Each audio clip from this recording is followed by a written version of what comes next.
성경 말씀 함께 보겠습니다. 오늘 우리에게 주신 하나님 말씀은 신약성경 마태복음 1장 1절입니다. 찾으셨으면 제가 봉독합니다. 아브라함과 다윗의 자손 예수 그리스도의 계보라. 아멘. 오늘은 아브라함과 다윗의 자손이라는 제목으로 하나님 말씀 대언하겠습니다. 오늘은 말씀드린 것처럼 교회력으로 대림절이 시작되는 주일입니다. 교회력으로는 새로운 한 해의 시작이 1월 1일이 아니라 대림절부터 시작됩니다. 대림절은 12월 25일 성탄절로부터 4주 전에 시작되는 절기로 이 땅에 오시는 주님을 기다리고 준비하는 절기입니다. 그러나 대림절은 단순히 성탄절을 준비하는 계절만을 의미하는 것이 아니라 이 땅에 다시 오시는 재림하실 그 주님을 기다리면서 또한 준비하는 시간으로 보내야 함을 의미합니다.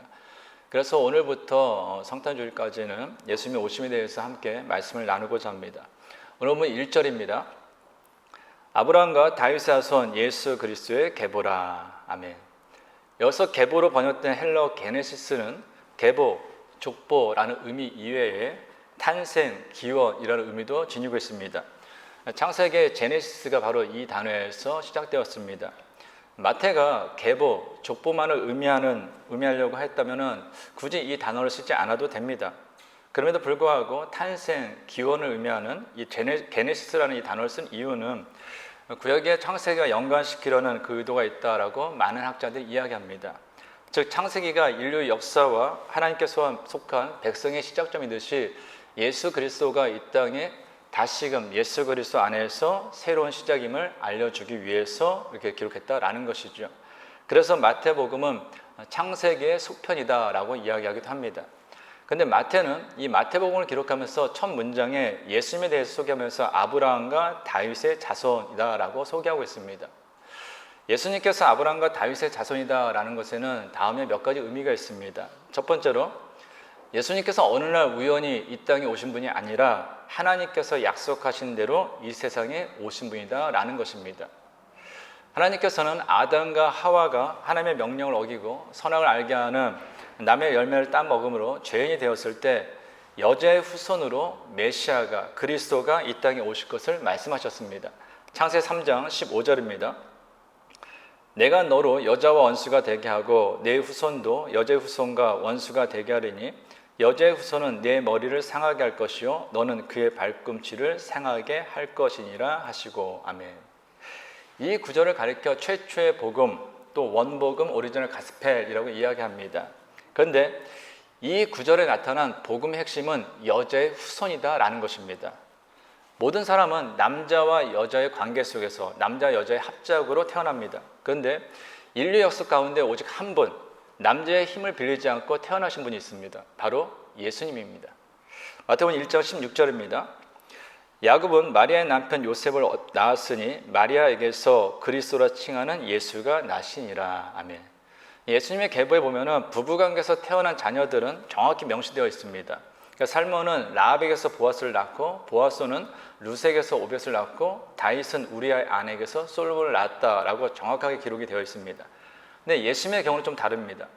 16절에 보시면 야곱은 마리아의 남편 요셉을 낳았으니 마리아에게서 그리스도라 칭하는 예수가 나시니라 라고 기록되어 있습니다. 즉 요셉과의 관계 속에서 마리아가 예수님을 낳은 것이 아니라 그냥 마리아에게서 예수님이 낳았다라고 기록하고 있는 것입니다. 이유가 무엇일까요? 예수님은 육체적인 관계를 통해서 출생한 것이 아니기 때문입니다. 그래서 구체적으로 성경은 다음과 같이 이야기합니다. 마태복음 1장 18절입니다. 예수 그리스도의 나심은 이러하니라. 그의 어머니 마리아가 요셉과 약혼하고 동거하기 전에 성령으로 잉태된 것이 나타났더니. 그러니까 예수 그리스도는 육체적인 관계가 아니라 성령으로 잉태되었다라고 말씀합니다. 예수님은 남자와 관계없이 성령의 감동으로 여자라는 통로로 이 세상에 태어나신 분이다라는 것이죠. 그래서 바울은 갈라디아에서 이 구절을 이렇게 설명합니다. 갈라디아서 4장 4절 상반절입니다. 때가 참에 하나님이 그 아들을 보내사 여자에게서 나게 하시고. 여섯 때는 하나님의 때를 이야기합니다. 즉 하나님께서 이 땅에 그리스도를 보내면 그 때를 이야기하는 거예요. 그 때가 되었는데 그때 하나님께서 하나님의 아들을 이 땅에 그리스도를 보내셨는데 무엇을 강조하고 있습니까? 여자에게서 나게 하셨다라는 거예요. 근데 원문을 보면은 이 구절을 정확하게 이렇게 표현하고 있습니다. 그 여자에게서 나게 하시고. 무슨 얘기일까요? 창세기 3장 15절에서 하나님이 말씀하셨던 그 여자의 후손으로 이 땅에 오실, 이 땅에 메시아가 오실 거라고 약속하셨는데, 그 약속이 마리아라고 하는 그 여자를 통해서 태어나신 예수 그리스도를 통해 성취되었음을 이야기하는 것입니다. 그럼에도 불구하고 앞에서 말씀드린 것처럼 마태는 이 땅에 오신 예수님에 대하여 소개하면서 아브라함과 다윗의 자손이다라고 소개하고 있습니다. 그 이유는 하나님께서는 여자의 후손으로 이 땅에 오시는 그리스도는 또한 아브라함과 다윗의 자손으로 이 땅에 오실 것을 예언하셨기 때문이에요. 창세기 13장 14절 15절입니다. 롯이 아브라함을 떠나 후에 여호와께서 아브라함에게 이르시되 너는 눈을 들어 너 있는 곳에서 북쪽과 남쪽 그리고 동쪽과 서쪽을 바라보라. 보이는 땅을 내가 너와 네 자손에게 주리니 영원히 이르리라. 조카 롯과 아브라함이 함께 지내기가 좀 불편해졌습니다. 재산이 많아지니까 서로 간에 뭐 양에게 더 좋은 목축지를 찾다 보니까 서로 이제 좀 관계가 안 좋아졌어요. 그래서 이제 삼촌 아브라함이 조카 롯에게 네가 원하는 땅에 너 먼저 가라. 그럼 내가 그 다음 땅을 내가 선택할게. 그러니까 옳다거냐고 이 조카 롯이 보기에 좋은 땅, 자신의 가축들을 키우기 좋은 땅을 먼저 선택해 버립니다. 그 이후에 하나님께서 아브라함에게 한 가지 약속을 하세요. 무슨 약속을 하시냐면 내가 네 자손에게 땅을 줄 것인데 그 땅은 영원한 땅이라는 거예요. 네가 뭐 유목민이 돼서 이쪽 저쪽 땅을 옮겨 다니는데 이젠 그렇지 않아도 된다. 내가 네 후손에게 영원한 땅을 주겠다라고 약속하십니다. 창세기 22장 18절입니다. 또 내 씨로 말미암아 천하 만민이 복을 받으리니 이는 네가 나의 말을 준행하였음이니라 하셨다 하니라. 여기서도 보면 하나님께서 아브라함에게 한 가지 약속을 하시죠. 내 씨로 말미암아 천하 만민이 복을 받을 것이다 라는 거예요. 근데 여기서 씨로 번역된 영어 성경에 업스프링 해가지고 자손입니다. 근데 잘 보세요. 자손이라고 하면 사실 문법적으로 보면 복수를 쓰는 게 맞아요. 자손은 여럿이 있지 않습니까? 그런데 하나님께서 아브라함에게 약속하신 자손에 대해서 성경에 기록할 때는 모두 단수로 되어 있습니다. 무엇을 얘기하는 걸까요? 아브라함에서 태어나는 모든 자손, 여러 자손들이 아니라 딱 한 명, 그 사람을 지칭할 때 바로 이 자손이라는 단어를 썼다라는 것입니다. 그래서 성경이 다음과 같이 말씀합니다. 갈라디아서 3장 16절입니다. 이 약속들은 아브라함과 그 자손에게 말씀하신 것인데 여럿을 가리켜 그 자손들이라 하지 아니하시고 오직 한 사람을 가리켜 네 자손이라 하셨으니 곧 그리스도라. 아멘. 그러니까 하나님께서 아브라함에게 내 자손에게 영원한 땅을 주겠다. 내 자손을 말미암아 천하 만민이 복을 받을 것이다 라고 약속하셨는데 하나님께서 그 가리킨 자손은 누구냐? 아브라함에서 태어난 여러 자손을 가리키는 것이 아니라 한 사람, 바로 그리스도, 예수 그리스도를 가리키는 것이다 라는 것입니다. 사무엘하 7장 12절입니다. 내 수완이 차서 내 조상들과 함께 누울 때 내가 내 몸에서 날씨를 내 뒤에 세워 그의 나라를 견고하게 하리라. 다윗이 통일왕국에 이르고서 평화가 찾아왔습니다. 평화가 찾아오고서 지내다 보니까 마음에 한 가지 걸리는 게 있어요. 근데 평화도 찾아왔고 자기도 궁에서 편안하게 지내고 있습니다. 근데 자꾸 눈에 좀 거슬리는 게 있어요. 거슬리는 것보다 마음이 좀 아픈 거예요. 자기는 평안하게 자고 있는데, 편안한 집에 지내고 있는데 하나님의 거쳐나가는 성막은 텐트예요. 온전한 집이 없다라는 것입니다.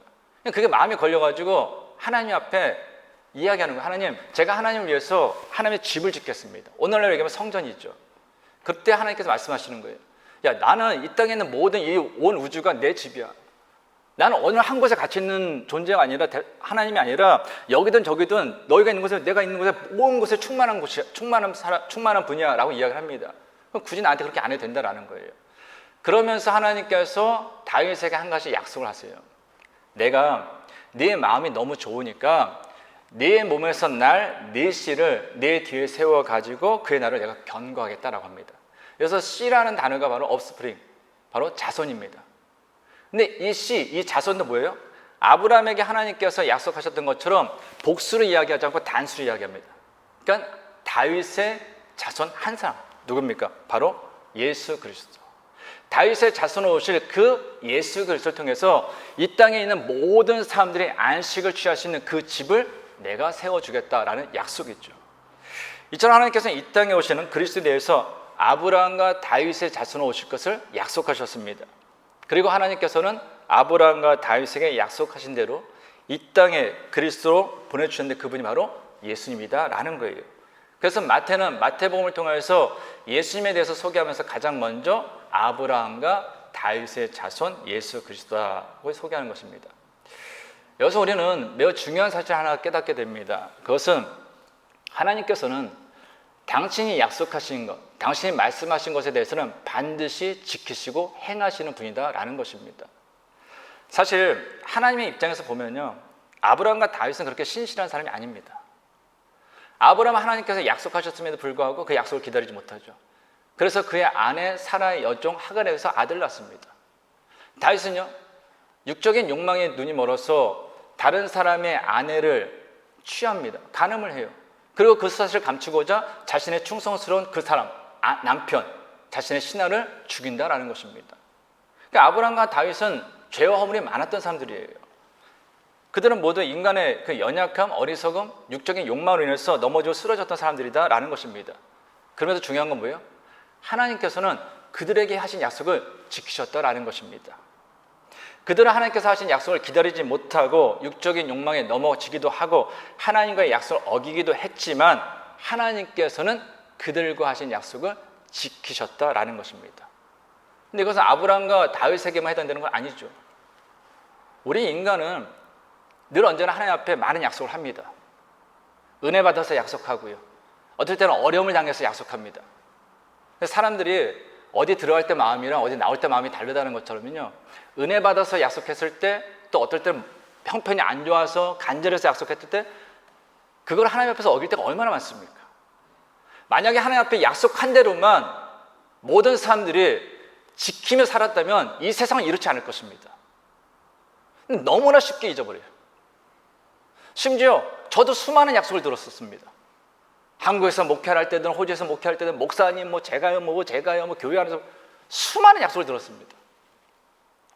정말이었겠죠. 근데 사람은 형편이 되지 않아서도 그것을 지키지 못할 때가 많다라는 것입니다. 그래서 하나님 마음을 아프게 할 때가 얼마나 많습니까? 그럼에도 불구하고 우리 하나님은 어떤 분이라고요? 그럼에도 불구하고 우리 인간에게 하신 약속, 그것을 반드시 지키시는 분이다라는 것입니다. 그래서 성경은 하나님과 우리 사람의 차이에 대해서 다음같이 말씀합니다. 민수기 23장 19절입니다. 하나님은 사람이 아니시니 거짓말을 하지 않으시고 인생이 아니시니 후회가 없으시도다. 어찌 그 말씀하신 바를 행하지 않으시며 하신 말씀을 실행하지 않으시랴. 아멘. 첫째, 하나님께서는 사람이 아니시기 때문에 뭘 안 하신다고요? 거짓말 안 하신다는 거예요. 사람은요, 자기 이익을 위해서도 거짓말합니다. 분명히 그것이 거짓말인 걸 알면도 불구하고 자기 이익을 위해서 아니면 자신의 잘못을 감추기 위해서라도 거짓말하는 것이 인간이다라는 것입니다. 그러나 하나님은 거짓말하지 않으십니다. 이것은 하나님께서는 당신 하신 약속을 반드시 지킨다는 걸 강조하는 거죠. 둘째, 하나님께서 사람이 아니시기 때문에 후회하지 않습니다. 사람은 과거의 실수, 자신의 잘못된 결정을 두고 생각하면서 후회합니다. 그래서 우리 인간 사회에서 떠나지 않는 한 마디가 있습니다. 그때 만약 그랬다면, 그때 만약 그랬으면, 그때 그렇게 선택하지 않았으면, 그때 그 사람 만나지 않았으면, 그때 그곳에 가지 않았으면, 그때 그 말하지 않았으면, 이런 그때 만약 그랬으면 이라는 이 후회가 끊임없이 우리를 옥죄는 것이 인간이다라는 것입니다. 그러나 하나님께서는 인생이 아니시도 후회가 없으십니다. 하나님의 자녀는 우리가 실수하고 범죄해도 하나님께서 우리를 선택하신 걸 후회하지 않으세요. 하나님께서 아무리 우리가 실수하고 범죄하고 넘어지고 때로 하나님 마음이 아프게 해도요, 하나님께 등을 돌려도요, 하나님께서 다시 돌아오기를 기다리시고 또 하나님께서 회복되기를 바라시고 또한 회복될 수 있도록 붙들어주고 지켜주시는 분이다라는 거예요. 우리에 대해서 후회를 하지 않으신다라는 것입니다. 셋째, 하나님께서 사람이 아니시기 때문에 말씀하신 바를 반드시 행하시는 분입니다. 사람들은요, 책임지지 못할 말과 약속을 합니다. 이유가 뭘까요? 사람의 능력에 한계가 있기 때문이죠. 처음부터 약속을 어기려고 거짓말하려고 그렇게 했겠습니까? 아니에요. 근데 살다 보니 능력의 한계가 있는 거예요. 그래서 본의 아니게 자신의 한 말을 지키지 못할 때가 있다는 것입니다. 또 하나 특징 뭔지 아십니까? 대체로 말이 행동보다 쉽거든요. 어떤 결단하는 거 쉽죠. 말하는 거 쉬워요. 뭐 하겠습니다. 어떻게 하겠습니다. 쉽죠. 그런데 그 내뱉은 말을 지키는 건 너무 어렵습니다. 지금까지 여러분들이 새해를 맞이하면서 뱉었던 말들, 하나님 앞에 기도하면서 뱉었던 말들, 배우자 앞에서, 자녀들 앞에서 스스로에게 뱉었던 말들 한번 생각해 보십시오. 얼마나 지키셨습니까? 수많은 말을 했는데 그걸 지키기가 힘들어요. 왜요? 말은 쉽지만 행동은 어렵기 때문입니다. 그래서 말 조심하라는 거예요. 그런데 하나님께서는 어떠시다고요? 신실하신 하나님은 당신이 하신 말씀을 반드시 지키시는 분이다 라는 것입니다. 때로는 우리 생각에, 우리 기다림 속에서 하나님께서 하신 말씀, 하나님의 약속이 더딘 것 같아요. 당장 이루어졌으면 좋겠는데 너무 더딘 것 같아요. 그건 내 때죠. 그런데 모든 것은 하나님의 때가 되면 반드시 다 이루어진다라는 것입니다. 그래서 제가 그런 말씀 드리잖아요. 믿음이 좋다, 믿음이 바르다라는 것은요, 앞을 바라보기보다는 그 믿음 안에서 과거를 돌아보면 정확해요. 내가 서 있는 자리에서 하나님께서 내게 행하신 일들을, 하나님께서 내 기도에 응답하신 일들을 과거를 하나씩 돌아보면 하나도 빠짐없이 다 응답해 주십니다. 그래서 우리는 되돌아보면 감사할 수밖에 없는 거예요. 내 인생에 지금 아무리 힘들고 어렵다 할지라도, 고통스럽다 해도, 낙심스럽다 할지라도 과거를 돌아보면 감사할 수밖에 없기 때문에 다시금 회복해서 찬양하고 다시금 길을 걸어가는 것이 바로 우리 그리스도인의 삶이다라는 것입니다. 이처럼 하나님께서는 거짓말하지 않으십니다. 우리 선택하시고 후회하지 않으세요. 우리가 하신 말씀을 반드시 지키시고 행하시는 분이다라는 거예요. 그래서 이 세상을 살아가면서 우리가 믿을 수 있는 분은 오직 하나님 외에는 없습니다. 사람 한번 믿어보세요. 사람한테 상처받은 일이 얼마나 많습니까? 돈을 믿어보십시오. 돈 때문에 상처받은 적이 얼마나 많습니까? 건강, 자녀, 학식, 모든 게 다 그래요. 이 땅에 있는 피조물 모든 것은 믿을 대상이 절대로 되지 않습니다. 아껴주고 위로하고 사랑할 대상밖에 되지 않는 거예요. 나도 내 자신을 믿지 못하지 않습니까? 그래서 오직 하나님만 믿어야 된다는 것입니다. 또한 하나님께서는 하신 말씀을 때가 되면 반드시 지키시고 행하시는 분이시기 때문에요, 그 하나님만이 우리가 인생을 살아가는데 유일한 소망이 되신다라는 것입니다. 사람이 낙심하고 절망하는 이유가 무엇입니까? 내일에 대한 기대가 없기 때문입니다. 현재의 고난과 문제에서 난 벗어나지 못할 것이다. 깊은 고난이 있는데, 아픔이 있는데, 슬픔이 있는데 거기에 그냥 빠져가지고 벗어나지 못할 것 같은 그 마음이 들 때 사람은 낙심하게 됩니다. 절망하게 됩니다. 헤어나오지 못해서 스스로 목숨을 끊기도 한다라는 것입니다. 그런데 하나님께서는 우리를 향한 당신의 본심을 다음과 같이 말씀하셨습니다. 예레미야 29장 11절입니다. 여호와의 말씀이니라. 너희를 향한 나의 생각을 내가 아나니 평안이요 재앙이 아니니라. 너희에게 미래와 희망을 주는 것이니라. 아멘. 우리는 인생을 살면서 힘들고 어려운 고난을 당할 때가 있어요.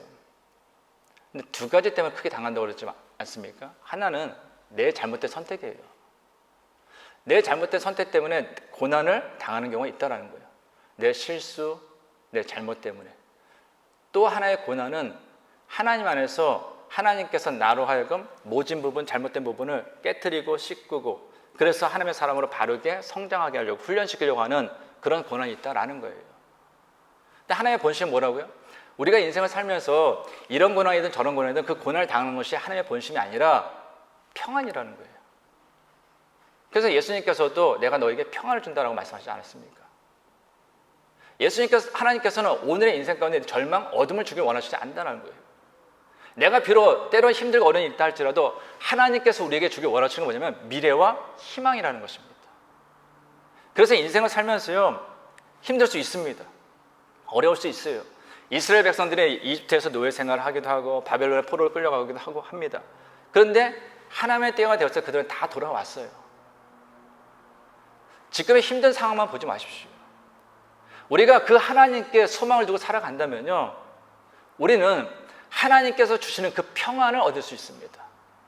하나님께 소망을 두고 살아갈 때 진정 하나님에서 우리는 하나님께서 주시는 그 미래와 희망이 내 것이 된다라는 것입니다. 그러므로 이 성탄을 준비하는 이 계절에, 또한 주님의 다시 오심을 기다리는 이 계절에 오직 하나님께 소망을 두고 하나님을 믿으며 그 하나님과 오늘 살아가길 원합니다. 하나만 더 살펴보면요, 예수님께서 아브라함과 다윗의 자손이다라는 것은요, 예수님께서는 완전한 인간으로 이 세상에 오셨고 완전한 인간으로 이 세상에서 사셨다라는 의미입니다. 사람들 중에는 이렇게 생각하는 분들이 있어요. 하나님께서는 우리 인간의 삶에 대해서 공감하지 못할 것이다. 왜냐? 나는 연약하지만 하나님은 전능하시잖아. 우리는 이 땅에 살고 있지만 하나님은 저 높은 하늘에 살고 계시잖아. 근데 그 전능하신 하나님이 어떻게 내 삶을 공감하시겠어? 내 감정을 공감하시겠어? 라고 생각합니다. 근데 이런 생각은 일부는 맞고 일부는 좀 틀리죠. 인간의 삶은 물론 같은 인간만이 공감할 수 있습니다. 희노애락과 같은 인간의 감정 역시 같은 인간만이 공감할 수 있어요. 아무리 하나님께서 우리를 사랑하신다 해도 하나님으로서는 우리 인간의 모든 삶, 모든 감정을 공감할 수 없습니다. 그럴 수 있잖아요. 아니, 생각했을 때 하나님께서는 높은 하늘에 계시는데, 전능하신 분이신데, 부족함이 없으시는 분인데, 한 달 한 달 돌아오는 렌트비라든지 아니면 오르는 그 기름값에 기름을 넣어야 되나 말아야 되나 그 망설임 속에서 10불을 넣을까 15불을 넣을까 20불을 넣을까, 예? 아픈 속에서 이거를 치료를 받아야 되나 안 받아야 되나, 내일은 나를 위한 해가 뜰 것인가 안 뜰 것인가, 어디에 일어설렸는데 이 일어설을 나를 받아서 나를 일자리에 줄 것인가 안 줄 것인가, 이것이 눈앞에 닥치면, 특히 이민자로 이 땅에 살다 보면 비자가 있어서 없었어, 오랫동안 있으면 비자가 없어가지고 내가 어느 날 갑자기 여기서 계속 있을 수 있는 건가 없는 것인가, 계속 공부할 수 있는 건가 공부할 수 없는 것인가, 이런 불안을 하나님이 아십니까? 라고 생각할 수 있죠. 그래서 하나님께서는요, 당신의 아들을 인간의 몸을 입히시고 이 땅에 보내셨어요. 그리고 우리 인간 같은 모습으로 우리 인간의 삶을 친히 다 겪으며 살게 하셨다라는 것입니다. 그래서 이 땅에 인간으로 오신 그 예수님께서는 우리에 대해서 깊이 공감하십니다. 우리가 기뻐할 때 기뻐하는 것처럼, 슬플 때 슬퍼하는 것처럼, 아플 때 아픈 것처럼, 분노할 때 분노할 것처럼 우리 예수님께서는 동일하게 그 모든 감정을 느끼시고 공감하신다라는 거예요. 우리 인간에 대해서 깊이 공감하시는 이런 예수님의 감정에 대해서 성경은 불쌍히 여기시니라는 단어로 표현합니다. 마태복음 9장 36절입니다. 물을 보시고 불쌍히 여기시니 이는 그들이 목자 없는 양과 같이 고생하며 기진함이라. 예수님께서는 이 땅에 바른 지도자가 없어서 목자 없는 양같이 흩어지고, 목자 없는 양같이 고생하고, 목자 없는 양같이 스스로 살 길을 찾아야 하는 그 고생하는 사람들을 불쌍히 여기신다라는 거예요. 마태복음 14장 14절입니다. 예수께서 나오사 큰 무리를 보시고 불쌍히 여기사 그 중에 있는 병자를 고쳐 주시니라. 예수님께서는 질병에 걸려 고통받는 사람들을 불쌍히 여기십니다. 그래서 그를 고쳐주세요. 그리고 굶주린 사람들을 먹여주신다라는 것입니다. 누가복음 7장 13절입니다. 주께서 과부를 보시고 불쌍히 여기사 울지 말라 하시고. 예수님께서 사랑하는 자녀를 잃은 부모의 심정을 공감하십니다. 그래서 그를 불쌍히 여기셔서 그를 위로하시고 치유하시고 회복시켜 주신다라는 거예요. 성경에서 우리 인간에 대해 깊이 공감하신 그 예수님의 감정에 대해 표현한 이 불쌍히 여기시다, 이 단어는요, 헬라어로 스플랑크니조마이라고 하는데요, 이 단어는 스플랑크논이라는 단어에서 파생 단어입니다. 근데 원뜻이 무엇이냐면 내장, 간장, 창자, 폐, 심장 등으로 번역된 단어예요. 근데 이 단어가 신약 시대 당시에는 언제 사용됐냐면요, 아버지나 어머니가 열이 나고 병든 자식의 그 아이를 보면서 발을 막 고르죠. 이 아이가 아파요, 막 열이 나요, 어디가 나는지 모르겠어요. 근데 치료할 방법이 없어요.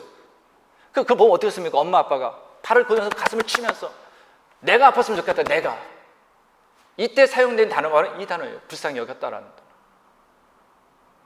근데 하나님께서, 주님께서 어떻게 여기신다고요? 이 땅에 인간으로 오셔가지고 이 땅에서 모든 삶을 다 사셨습니다.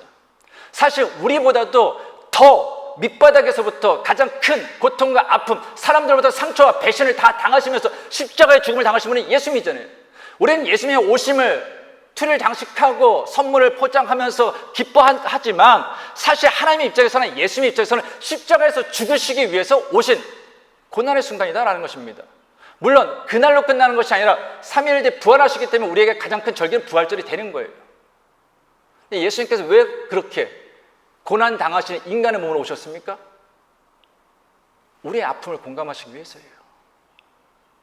우리가 인생을 살아가면서 어떤 문제 때문에, 어떤 상황 때문에 얼마나 그렇게 괴로워하는지, 밤잠을 자지 못하는지, 소화를 시키지 못하는지, 왜 사람들을 피하는지, 사람들과 다정하게 대화를 못하는지, 왜 멀리 가는지, 그 모든 것을 예수님께서는 친히 공감하시고자 이 땅에 인간으로 오셨다라는 것입니다. 그리고 그 주님께서는 우리의 문제를 해결해 주시죠. 그리고 오늘도 함께 하신다라는 것입니다. 인생을 살다 보면 나 혼자만 세상을 사는 것 같은 외로움을 경험할 때가 있습니다. 분명히 많은 사람들이 있어요. 웃고 떠드는 사람들이 있습니다. 그런데 어느 순간에는 나 혼자만 있는 것 같아요. 아무도 내 얘기를 들어주지도 않는 것 같고, 나만 슬픈 것 같고, 나만 아픈 것 같고, 나만 고통스러운 것 같고, 나만 괴로운 것 같고, 나만 불행한 것 같고, 이런 순간이 있다라는 것입니다. 그런데 그때마다 이것만 기억하시면 좋겠어요. 다른 사람 다 몰라도 하나님은 내 마음을 공감하신다. 하나님만은 내 마음 아신다. 인생을 살아가면서 누군가 내 마음을 깊이 알아준다라는 것만으로도 가장 큰 위로와 힘이 됩니다. 그래서 주님께서는 오늘도 성도님들과 함께 하시는 거예요.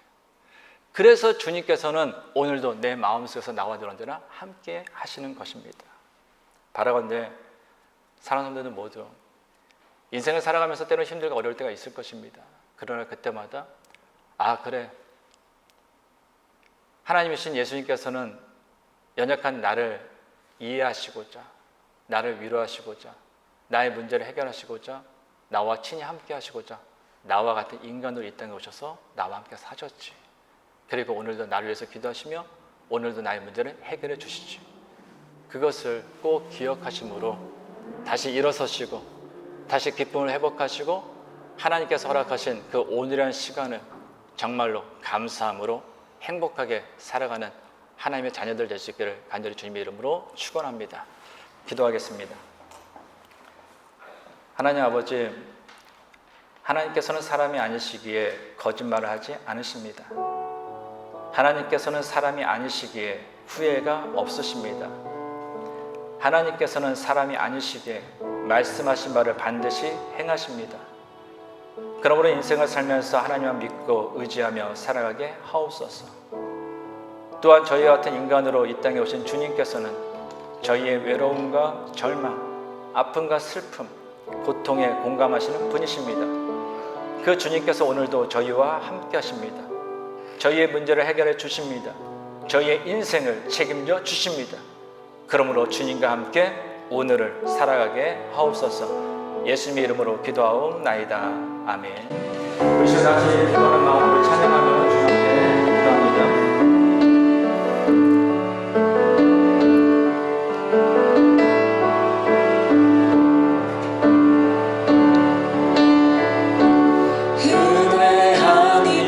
살아갈 수가 없네.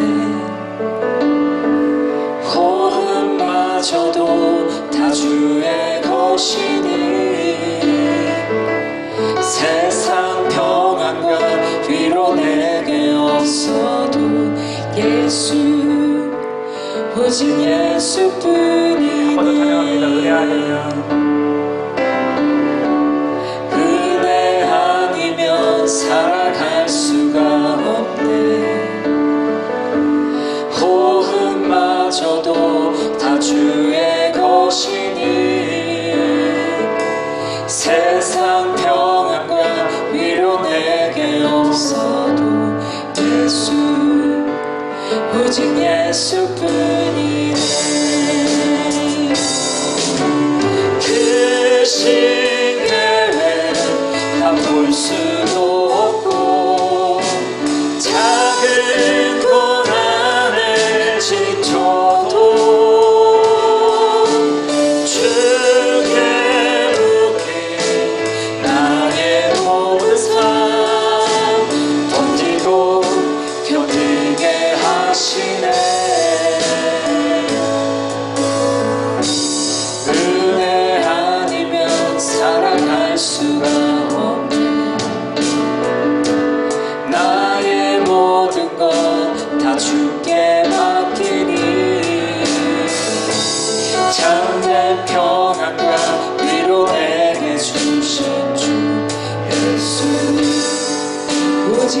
예수뿐. 다시 한번 찬양합니다. 은혜 아니면 살아갈 수가 없네. 은혜 아니면 살아갈 수가 없네. 호흡마저도 다 주의 것이니 세상 평안과 위로 내게 없어도 예수 오직 예수뿐이래. 그 신께 다 볼 수도 없고 작은 고난에 지쳐도 주께 높이 나의 모든 삶 버티고 견디게 하시네. 은혜 아니면 살아갈 수가 없네. 나의 모든 것 다 주께 맡기니 참된 평안과 위로 내게 주신 주 예수 오직 예수뿐이네. 성도 여러분, 우리 코 끝에서 호흡이 끊기면 우리는 그날로 시신입니다. 그런데 그 호흡이 내가 사냐 죽냐, 내가 가진 것을 여전히 갖고 있냐 아니면 모든 것을 놓냐 라는 것을 결정하는 그 호흡이 내 것이 아니라 하나님 것입니다. 그러므로 우리는 호흡을 하고 있는 이 순간 감사하는 것 외에는 없습니다. 호흡하며 살아가는 이 순간 기뻐하며 최선을 다해 살아가는 것 외에는 없습니다. 호흡하는 이 순간 주님을 바라보며 주님께 모든 것을 맡기며 주님의 나라를 위하여 살아가는 것 외에는 없습니다. 모든 것은 헛되고 헛된 것이기 때문입니다. 우리 시간 기도할 때 하나님의 은혜를 기억하며 하나님께 모든 것을 맡기며 하나님만을 믿으며 하나님께 소망을 두고 내 인생에 깊이 공감하시는 그 주님과 함께 오늘 살아가는 믿음의 사람이 되게 하여 주옵소서. 우리 시간 주 앞에 기도하겠습니다. 하나님의 주 역사하는 경우로 감사합니다. 하나님이시여, 진정으로 내 인생에 가장 중요한 것이 무엇입니까? 내 인생에 내 것이 무엇입니까? 내 손끝에서 호흡이 끝난다면 내가 가진 모든 것은 다 헛된 것이 될 것입니다. 내 인생마저도 내 삶마저도 하늘의 흐름으로 끝나게 말 것입니다. 그러므로 하나님이시여, 내 인생에 호흡이 있는 이 순간에 하나님을 찬양하게 하여 주옵소서. 하나님 앞에 감사하게 하여 주옵소서. 하나님과 기뻐하게 하여 주옵소서. 하나님의 손을 잡고 오늘을 살아가게 하여 주옵소서. 하나님을 믿으며 하나님께 소망을 두고 내 인생의 모든 것을 공감하시는 그 주님을 붙잡고 사는 자가 되게 하여 주시옵소서. 그래서 내게 주어진 그 인생이 어떠하든지 간에 감사함으로 기쁨으로 찬양으로 행복으로 오늘을 써가시는 우리 모두가 되게 하여 주시옵소서. 그래서 하나님이시여, 이 성탄이 진정으로 주님 안에서 기뻐하게 해주시고 주님 안에서 감사하게 해주시고 주님 안에서 행복하게 해주시고 주님 안에서 주님을 영화롭게 하는 이 성탄의 계절이 되시도록 인도하여 주시옵소서. 하나님, 우리의 손을 붙잡으시고 우리를 지켜 주옵소서.